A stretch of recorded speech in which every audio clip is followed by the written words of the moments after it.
কারণ নজরুল তো আমাদের, এটা তো সত্য। ধন্যবাদ জানাই শিবলিকে, আর খুব বেশি করে ধন্যবাদ জানাই ডক্টর আসিফ নজরুলকে, কারণ তার নামের সাথে নজরুল আছে।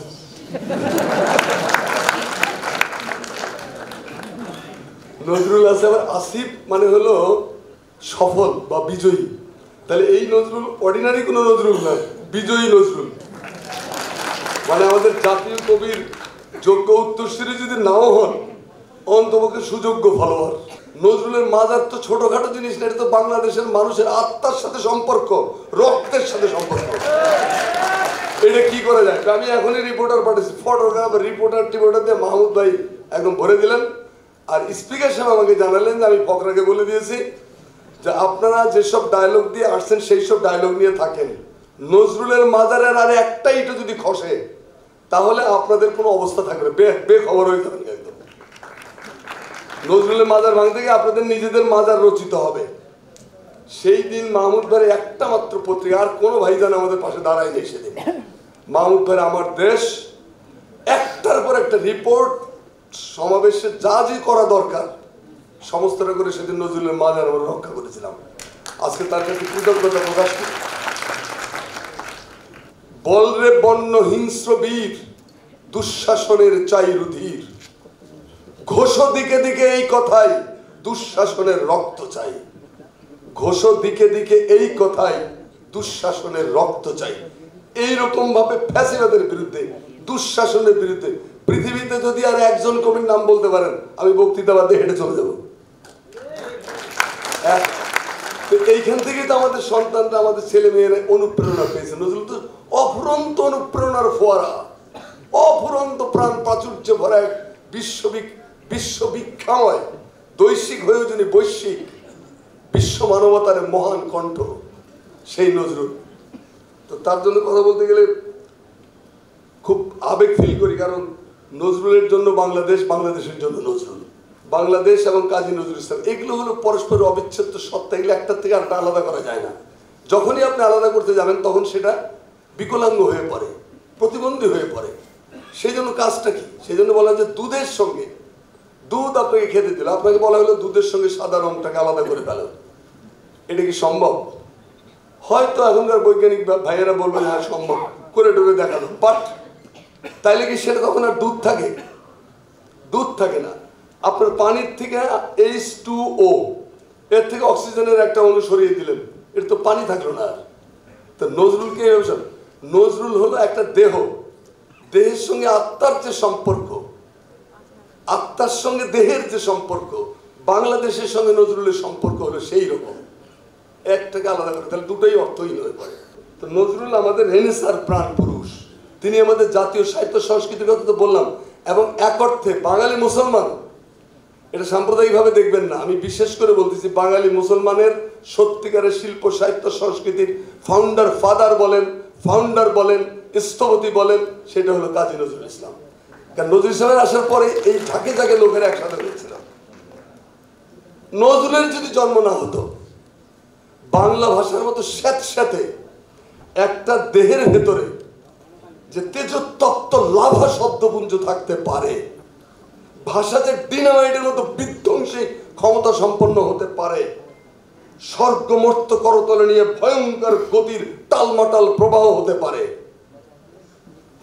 বারুদ এবং প্রেমের এবং প্রকৃতির এক অনাস্বাদিত রসায়ন। নজরুলের জন্ম না হলে আমরা কি জানতে পারতাম? বলেন, পারতাম না। নজরুল জ্যোৎস্না এবং রৌদ্রের অনন্য সাধারণ কোরাস, তার মধ্যে জ্যোৎস্নাও আছে, তার মধ্যে দুপুরের তপ্ত রোদও আছে। নজরুল খালি রোদ না, নজরুল জ্যোৎস্নাও। শাওন রাতে যদি স্মরণে আসে মরে, এটাও নজরুলেরই লেখা। আর লাতিমার ভাঙরে তালা, এটাও নজরুলেরই লেখা। এই দুরকম নজরুলকে আমরা পাই। নজরুলের সাহিত্যের আবির্ভাব 1921 সাল যদি ধরি আমরা, তিনি কলকাতা ফিরলেন।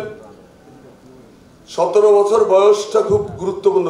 সুকান্ত বলেছেন যে 18 বছর বয়স কি দুঃসহ স্পর্ধায় মাথা তলোয়ারে ঝুঁকি। 18 বছর, এই 18 বছরে একজন কবি যার বয়স তখন 18, তিনি বিলেতে গেছেন ব্যারিস্টার হওয়ার জন্য। বিলেতে গেছেন ব্যারিস্টার হওয়ার জন্য এবং বিলেতি কায়দা কানুন রপ্ত করিবার অভিলাষে। আর এই বয়সে একটা আরেকজন কবি চুরুলিয়ার ফকির আহমদের পোলা দুখুমিয়া, তিনি চলে গেছেন কোথায়? যুদ্ধে। বাঁধন সেনগুপ্তের বই আছে একটা, সেটা দেখা যায় যে নজরুল যুদ্ধে গেছিলেন কি চাকরি করার জন্য? আমাদের কেরানি বুদ্ধিজীবী এদের মাথায় গেলে ঢুকবে না। নজরুল যুদ্ধে গেছিলেন সামরিক কায়দা কানুন রপ্ত করার জন্য, কারণ তিনি সশস্ত্র সংগ্রামে বিশ্বাস করতেন। মৌলানা ভাসানী যেমন বলছেন যে আমি অহিংসা টহিংসার ধার ধারি না। বিপ্লব কোনো অহিংসতার বাণী নয়। বিপ্লব হলো সমগ্র একটা বিরাজমান সমাজ ব্যবস্থাকে সমূলে ধ্বংস করে তার উপরে নতুন সমাজ ব্যবস্থা প্রবর্তন করা। সেই কাজে নজরুল গেছিলেন। ঝঞ্ঝার মতো উদ্যম, মোরা শিকল পরা ছল, মোদের এই শিকল পরা ছল।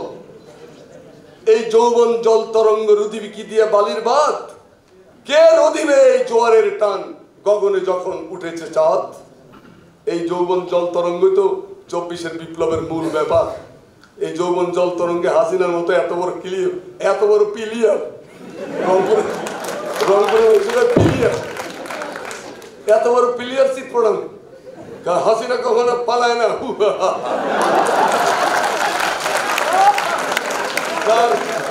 তারপরে 45 মিনিটে বসকা বাসকে নিয়ে আব্বাকে মাকে পেয়ে দিই।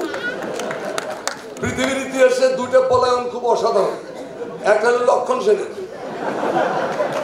লক্ষণ সেন সঙ্গে ডিএল রায় একটা কবিতা আছে, বলছে যে 17 তরুণ তুর্কি জবে পৌঁছল এসে বঙ্গেতে, লক্ষণ সেন তো দিলেন ছম্প, কচু খেতে এক লম্পেতে। আহা, ডিএল রায় বলছে আহা, সে অপূর্ব পলায়ন কাহিনী। কেন যে আমরা যোগ্য ছন্দে ভালো আজও ভালো করে গাইনি। কি ফ্যান্টাস্টিক পলায়ন, কি ট্রিমেন্ডাস পলায়ন। তো আমাদের উনিও মাশাআল্লাহ একই কায়দায় পাগল পার। আমরা জানতে চাই যে একটু যদি তার ধরে রাখতেন, অবশ্য না ছেড়ে দিয়ে ভালোই করছে, তার মাংস টাংস খুঁজে পাওয়া যেত না। আমরা নারীদেরকে সম্মান করি। তারপরে বলছে যে সত্য পথের তীর্থপথিক ভয় নাই নাকি ভয়, শান্তি যাদের লক্ষ্য তাদের নাই নাই পরাজয়। এই ভাষা বাংলা সাহিত্যে ছিল না। ধূমকেতু বা ধূমকেতুর আবির্ভাবের আগে বাংলাদেশের সাংবাদিকতা এবং সংবাদপত্র কি ছিল সেটা গত 15 বছরে দেখেন নাই? জয় মা হাসিনা বিবি, জয় আব্বাজান। আব্বাজান আর আম্মাজান ছাড়া কিচ্ছু ছিল না। আপা 1000 বছরের সর্বযুগের সর্বকালের সর্বশ্রেষ্ঠ প্রধানমন্ত্রী, ওনাদের নামের আগে 1000 বছরের হাজার কালের সর্বশ্রেষ্ঠ না বললে বেইজ্জত করা হয়। তো এই সমস্ত সময় আমাদের সংবাদপত্র কি একমাত্র মাহমুদুর রহমান তার আমার দেশ তো বন্ধ করে দিল। এই একটা পত্রিকা, ওই যে শাহবাগে ফ্যাসিবাদের পদধ্বনি, সমস্তগুলো যখন শাহবাগের তো সমত করতেছে, শাহবাগ শাহবাগ। সেই সময় মাহমুদ ভাই বলেন এটা শাহা না, এইটা হলো ফ্যাসিবাদের পদধ্বনি। এইটার জন্য তাকে চরম খেসারত দিতে হয়েছে। আমরা তার বিচার এখনো পাই নাই। কি অপরাধ ছিল আমার? আমাকে 12টা ছুরিকাঘাত করা হয়েছে, আমাকে রাস্তায় ফেলে রাখা হয়েছে, দুইটা মামলা, রাষ্ট্রদ্রোহিতা, প্রধানমন্ত্রী হত্যার মামলা, চাকরি পাইনি গত 15 বছর, না খেয়ে না রাস্তায় চেঁচাই, এদিনও চেঁচাইছি, এখনো চেঁচাই। জাতির সাধারণ মানুষের ভাগ্যের আসলে পরিবর্তন হয়, তবে সময় দিতে হবে, এটা আমি বিশ্বাস করি। তিনি হয়ে উঠলেন জনগণের কবি, জাতীয় কবি। এটা বলেছে যে নেতাজি সুভাষচন্দ্র বোস, তিনি তো আমাদের দেশের রাজনীতিবিদদের মতো না 25 টাকা দিয়ে লিখে না যায়। চরিত্রহীন, নীতি নৈতিকতা বর্জিত অমানুষ যেগুলো আছে রাজনীতির মাঠে, কিছু তো আছে, এগুলোর মতো ছিলেন না। তিনি ছিলেন ভারতের সত্যিকার অর্থে, যদি ফাদার বলে, গান্ধী তো সুবিধাবাদী মানুষ, সুভাষ বোস ছিলেন নজরুলের লাইন। সুভাষ বোস, নজরুল এবং মৌলানা ভাসানী এরা হলো আসলে একই তরিকা। নজরুলের একটা প্রবন্ধ আছে বিশ্ব সাহিত্য, এই মূর্খগুলোকে ধরে ধরে গিলাবেন, বলে গেল ধরবেন, পর পয়রা দেখার মধ্যে কি আছে, মার্চ বাদ চৈশা খাইয়া ভাইজা হজম করে বাংলাদেশের 1925 সালে এই বাংলায় কমিউনিস্ট পার্টির ভিত্তি স্থাপনকারী 2টা ব্যক্তি, একজন কমরেড মুজাফফর আহমদ, আরেকজন কাজী নজরুল ইসলাম। এই কমিউনিস্ট পার্টির ম্যানিফেস্টো এবং গঠনতন্ত্র দুটাই নজরুলের প্রণয়ন করা ছিল।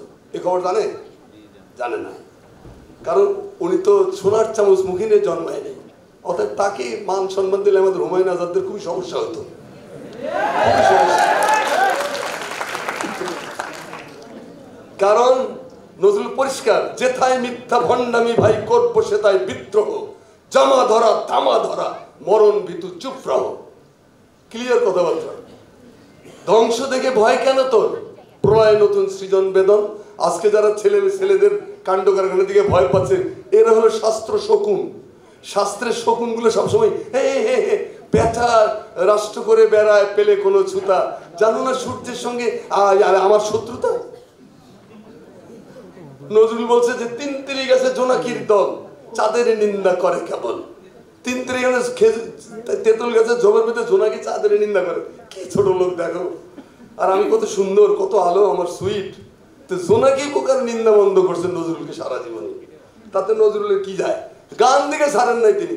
গান দিকে নিয়ে বলেছেন যে সুতা কেটে মরা স্বাধীনতা চাই, বসে বসে কাল গুনি, জাগরে জোয়ান বাদ ধরে গেল মিথ্যার তাৎপরি। এলো খবরের কাগজ, নিখাত, নির্ভীক, নিরপেক্ষ।